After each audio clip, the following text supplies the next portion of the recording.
Les maths avec Monsieur Roll.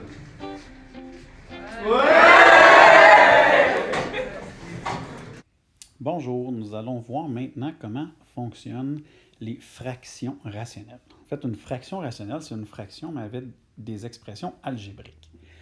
Ça va entraîner un petit quelque chose de nouveau, ce qu'on appelle une restriction. Et une restriction, c'est la valeur que x ne peut pas prendre dans une expression algébrique. On va faire des exemples pour comprendre comment ça fonctionne une restriction. Après ça, on va s'attaquer aux fractions rationnelles. Qu'est-ce qu'on fait avec? Donc, exemple de restriction. Par exemple, si je retrouve l'expression 1 sur x, le x qui est ici au dénominateur, ce x-là, il ne peut pas valoir 0, parce que ça voudrait dire que je fais 1 divisé par 0. Par contre, il peut valoir 2, il peut valoir 5, moins 6. Donc, il peut prendre plusieurs valeurs, mais x ne peut pas valoir 0. Deuxième exemple, si j'ai 1 sur x moins 3, à ce moment-là, x peut valoir 0 parce que ça deviendrait 1 sur 0 moins 3. Et ça fait 1 sur moins 3. Donc, c'est possible que le x dans cette expression-là vale 0. Par contre, x moins 3, qui est le dénominateur au complet, lui, il ne peut pas être égal à 0. Si j'isole le x dans cette expression-là, ça va me donner x ne peut pas être égal à 3. Et on va remarquer, si je mets 3 ici, ça va faire 3 moins 3, ce qui donne 1 divisé par 0. Et 1 divisé par 0, c'est impossible. Donc, la restriction serait x n'est pas égal à 3. On va y aller avec un troisième exemple qui est un petit peu plus complexe. Donc, j'ai x fois x plus 2 sur x plus 2. Bon, première chose, on va regarder seulement le dénominateur. Donc, ce qui nous intéresse pour les restrictions, c'est seulement ce qui est ici. Et ce dénominateur-là, x plus 2, il ne peut pas être 0. Donc, ça veut dire que le x, lui, en tant que tel, il ne peut pas être moins 2. Okay? Une fois que je sais que le x ne peut pas être moins 2, l'expression qui est là, donc l'expression dans mon exemple ici, elle peut être simplifiée, parce que je peux simplifier le x plus 2 et le x plus 2, ils peuvent se diviser. C'est un peu l'équivalent d'avoir, par exemple, 3 sur 7 divisé par 7. Bien, je peux enlever les 7. Bien, là, le 7, c'est l'expression x plus 2 ici présentement. Et une fois que j'ai fait ça, ça veut dire que cette expression-là, elle vaut x. Mais elle vaut x seulement, parce que je n'ai pas le droit de faire la simplification si x vaut moins 2. Donc, c'est pour x est différent de moins 2. Donc, je peux simplifier l'expression si le x est différent de moins 2. Par contre, si le x vaut moins 2, je n'ai pas le droit de simplifier l'expression parce que le premier morceau ici serait impossible parce que je diviserais par 0.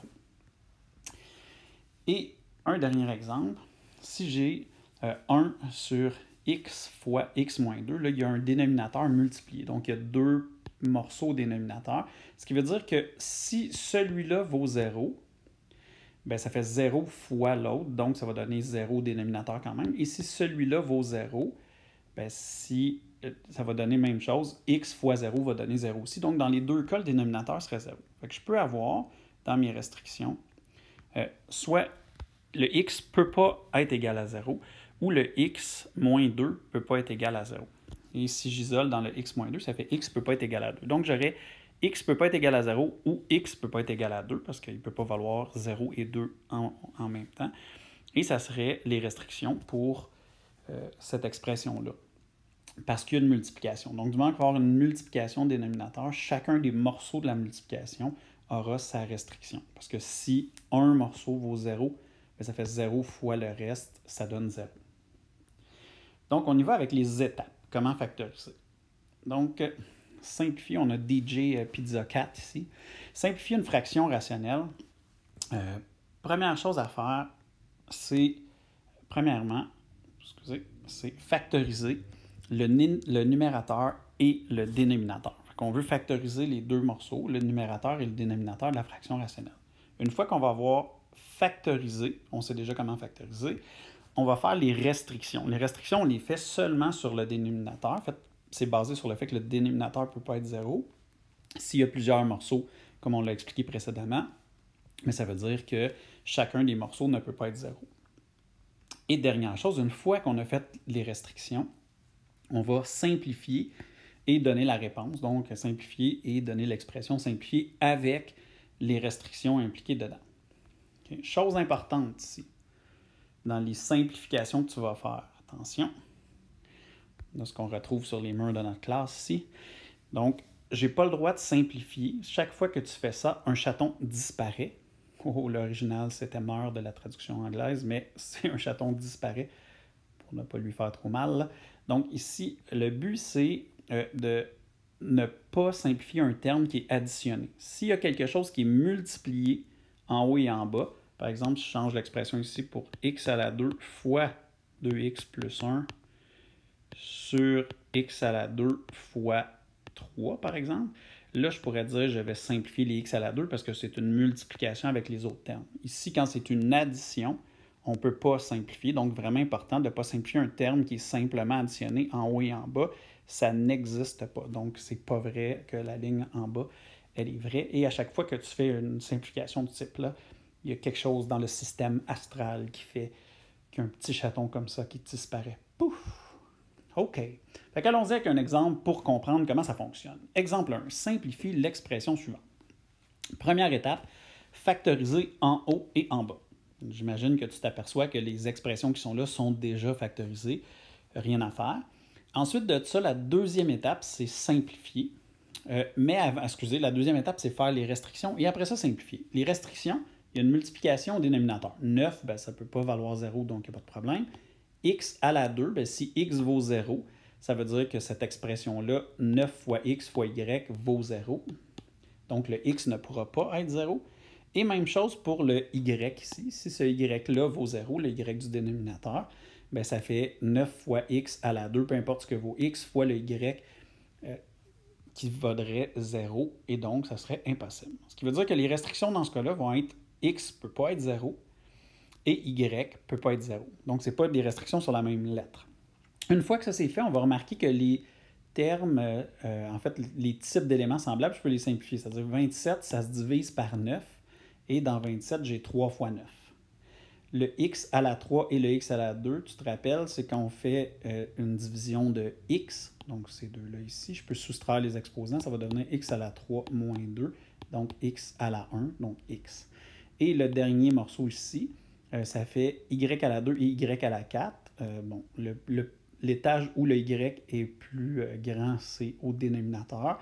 Donc, je pourrais laisser au dénominateur y à la 4 moins 2, ce qui va donner y à la 2 au dénominateur. Ou si tu aimes mieux, j'aurais pu aussi faire ceci, c'est-à-dire dire j'ai y à la 2 moins 4, ce qui fait y à la moins 2, et ensuite de ça, le remettre au dénominateur. Bref, l'expression, une fois simplifiée, va donner ceci. Et c'est là qu'on va faire notre dernière étape, répondre. Donc, je dois dire cette expression-là, où l'expression ici est égale à l'expression ici, si ou pour x, y n'appartiennent pas à l'ensemble contenant 0. Donc, c'est une manière de l'écrire. J'aurais pu aussi écrire pour x n'est pas égal à 0 et y n'est pas égal à 0, et ce qui est ma réponse. Et ça, c'est les types plus simples d'expression. Donc, on simplifie ce qui est là parce que la factorisation est déjà faite. On va faire un deuxième exemple qui est comme ceci. Donc, simplifie l'expression suivante. Et là, il va y avoir de la factorisation à faire. Donc, on peut remarquer, en bas, c'est déjà factorisé au dénominateur. Au numérateur, présentement, je peux mettre y en évidence, parce qu'il y a une mise en évidence 5 qui se fait. Et là, si je mets y en évidence, ça devient y fois x2 moins 16. Là, si tu as bien fait tes factorisations, tu dois te rendre compte que x2 moins 16, c'est une différence de carré, parce que x à la 2, c'est un carré, et 16, c'est un carré. Et donc, ça va devenir x moins 4 fois x plus 4. Donc, j'ai le y qui était ici, qui est ici, x2 moins 16 qui est devenu x moins 4 fois x plus 4. Et une fois que j'ai ça, je laisse le dénominateur tel quel. Bon, là, l'étape, on a fait la factorisation. Avant de simplifier, très important, faire les restrictions. Les restrictions ici vont s'appliquer au dénominateur. Donc, chacun des morceaux du dénominateur ne peuvent pas être 0. Ça veut dire que x moins 4 ne peut pas être 0 parce que si ça vaut 0 fois le y, ça va donner 0. Et si le y vaut 0, même chose, ça va donner 0 au dénominateur. Donc, mes restrictions vont être x moins 4 ne peut pas être 0, ce qui donne x ne peut pas être égal à 4, et y ne peut pas être égal à 0. Maintenant, une fois qu'on a ça, on peut simplifier les termes semblables. C'est-à-dire, parce que c'est seulement des multiplications. Donc, x-4 en haut, x-4 en bas, je peux les simplifier. Y au numérateur et y au dénominateur, je peux les simplifier. Ce qui va me laisser seulement x plus 4 divisé par 1. Donc, c'est égal à x plus 4. Et cette expression-là, elle est vraie, ou la série d'égalité, elle est vraie, seulement pour x différent de 4 et y différent de 0. Et c'est ma réponse. On fait un dernier exemple, mais ça va être un exemple qu'on va faire ensemble. Et c'est ceci. Simplifie l'expression suivante. Donc, je t'invite à faire pause, regarder les étapes, essayer de le faire, et on le fait ensemble après. OK. Donc, première étape, c'est de factoriser. Tu t'es probablement rendu compte qu'au numérateur, c'était un m et n de base. Donc, le m fois n est égal à 15. Et le m plus n vaut moins 8. Et là, on cherche deux nombres qui, additionnés ensemble, valent moins 8 et multipliés ensemble valent 15. Donc, c'est deux nombres négatifs. Et si tu as bien trouvé, c'était moins 3 et moins 5. Moins 3 plus moins 5, ça fait moins 8. Et moins 3 fois moins 5, ça fait 15. Et ce qui va me permettre de séparer le moins 8x en deux. Au dénominateur, là, j'ai x à la 2 moins 5x. Donc, je peux mettre le x en évidence. Donc, sur ma deuxième ligne, je vais pouvoir avoir ceci. Ce qu'on a dit, donc séparer le terme en haut ici, moins 8x en moins 5x moins 3x. Et en bas, ici, on a mis le x en évidence. Une fois que ça c'est fait, bien, il nous reste à finir de factoriser l'expression du haut. Donc, mise en évidence double. Ces deux termes-là, en commun, ils ont x, ce qui va me donner x moins 5. Et pour avoir encore x moins 5 ici, je vais devoir mettre moins 3 en évidence sur le x moins 5 ici. Donc, sur les deux termes de la fin, donc c'est x fois x moins 5 moins 3 fois x moins 5. Le dénominateur reste tel quel. Une fois que ça c'est fait, on n'a pas fini notre factorisation du haut. Fais attention parce que là, peut-être que tu vas voir, oh, il y a x moins 5, x moins 5, x moins 5, je peux en simplifier un. Non, tu ne peux pas parce qu'ils sont additionnés ou soustraits. En fait, il y a un terme ici entre les deux, donc ce n'est pas un morceau en haut. Et là, si on le met en évidence, ça va faire x moins 5 fois x moins 3 au numérateur et x fois x moins 5 au dénominateur. Une fois que c'est fini de factoriser, il nous reste à faire les restrictions. Donc, les restrictions, je regarde, je te rappelle seulement le dénominateur. Ici, ça veut dire que x ne peut pas être 0. Okay, donc, chacun des morceaux du dénominateur doit être différent de 0. Et le x ne peut pas être 0. Et le x moins 5, donc x ne peut pas être égal à 5. Et une fois que j'ai mes deux restrictions, je peux simplifier ce qui est semblable. Dans ce cas-là, c'est x moins 5 en haut et en bas parce qu'il est multiplié. Et maintenant, ça va donner x moins 3 sur x. Pour x n'appartient pas à l'ensemble contenant 0 et 5, puisque deux valeurs qui ne peuvent pas être bonnes, et c'est ce que ça donne. Et c'est ce qui conclut cette petite vidéo sur les fractions rationnelles. Ah, c'est pas facile, les fractions rationnelles.